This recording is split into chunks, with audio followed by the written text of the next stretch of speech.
Hello, ladies and gentlemen. Welcome back to another episode here on European Confessions. The following story that you're going to be listening to, it comes from a translation of a message that I received. The translation reads like this.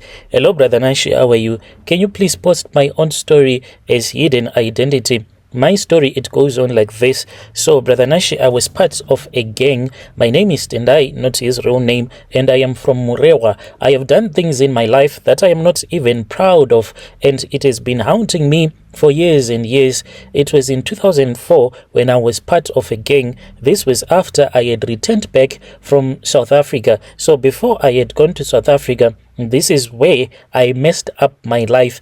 My parents, they thought that I was someone that was very responsible. At the age of somewhere between 12 to 13, that was when I was taken to Harare. I was taken to Harare and I then started staying there. I was staying there alone because my parents, they thought that I was responsible enough. So they wanted me to get a very good education. And at that time, when my parents left me in Harare, I started staying alone. So there were some older boys that I was now friends with. These guys, they were always smoking weed, and I used to give them money. When I did not have money, that was when they told me that they wanted to go with me somewhere else. Since I was still a young boy than they were, then when we would be breaking into people's homes, then they would make me to enter through the windows, and we would take whatever, then we would go and sell. And then after we would have sold anything that we would have stolen from people's homes, and then that was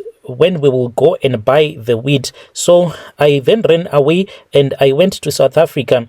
When I went to South Africa, I was still very young, and because of the influence of the guys that I was friends with, when I arrived in South Africa, we continued, and I also joined another gang. I got arrested and I was deported back into the country. Before I had gone to South Africa, let me say that I was someone that was not that dangerous, but when I was in prison, being part of that gang, we were made to do some other things to prove your loyalty to the gang leader. By the time that I got out of prison, instead of being corrected, I had been corrected by the criminals that I had met, even though I was a criminal, but I was not that much of a hardcore criminal. That is the problem. When you get arrested, you are mixed together with some of the hardcore criminals. So then they teach you other things. We returned back to Zim. When we returned back to Zim, we had managed to get a gun and we were going around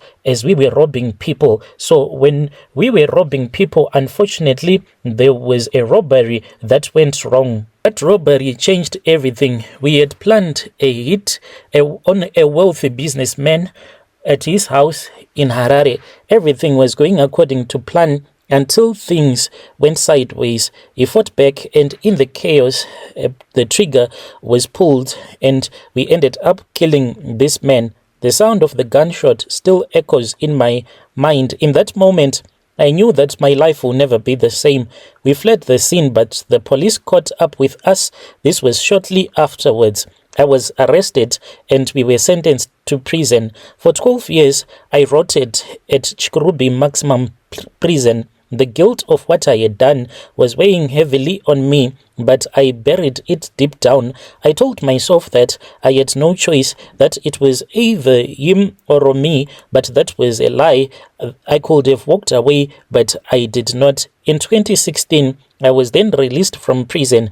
I was happy that I was now free. I could move on with my life. So I told myself, when I was released from prison, when the relatives of that man heard that the man who was part of the gang that had murdered their own father had been released from prison, I think that they went to a traditional healer. When they went to a traditional healer, I think that they did something, because as soon as they heard that I was now out of prison, I started seeing this man in my dreams. Each and every time when I would see this man, he would be chasing me. Every time I closed my eyes, I would see his face. I could not sleep. I could not eat, and the guilt was suffocating me.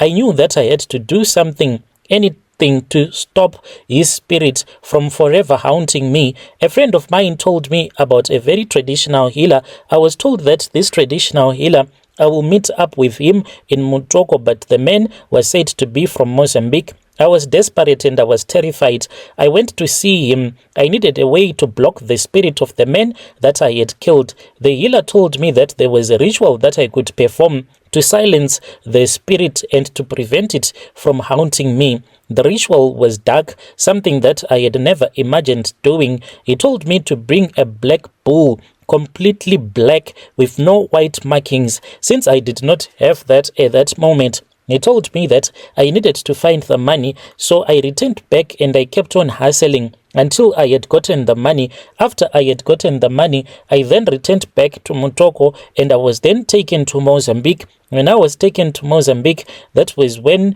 we met with a traditional healer. I was staying at his compound until the rituals were finished. We went to a secluded spot and then the healer started performing the rituals. The rituals that we performed, we slaughtered the bull and I was instructed to bury it in a very shallow grave. The healer chanted his incantations, calling upon the spirit of that man to be blocked as we were burying the bull. So it meant that this man was never going to get out of his grave. The grave of the bull was meant to trap his spirit, to keep his spirit from tormenting me even further. I stood there as I watched as the earth swallowed the bull, but I felt a strange sense of relief for the first time since that murder. I thought that maybe finally I was going to be free, but even after the ritual, the guilt has never left me. I don't see his spirit anymore, but the weight of what I did still crushes me.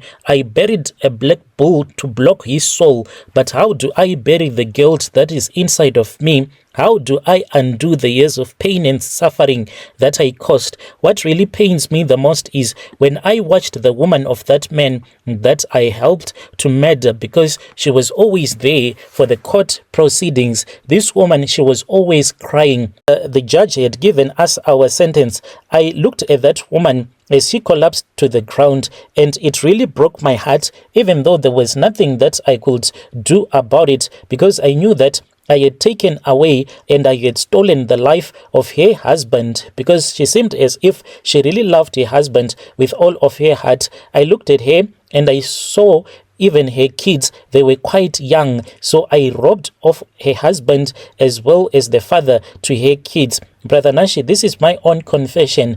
When I was still in prison, I tried to give my life to Christ, but I still have this deep regret that was caused by what we did. And I just want to give a warning to other people out there who are still involved in these criminal activities, that even if you go around telling yourself that you are untouchable, the moment that you kill someone, that is when you are going to discover that it is not an easy thing. And every day it is the same. I keep on thinking about the man that we shot. I keep on thinking about him the last time that I saw him, as he was struggling, fighting for his life, and then we ran away. Dear listeners, right there was a message that was sent to me by one of our dear brother, and that was the translation of that message that was sent to me. Strange things indeed do happen in this world.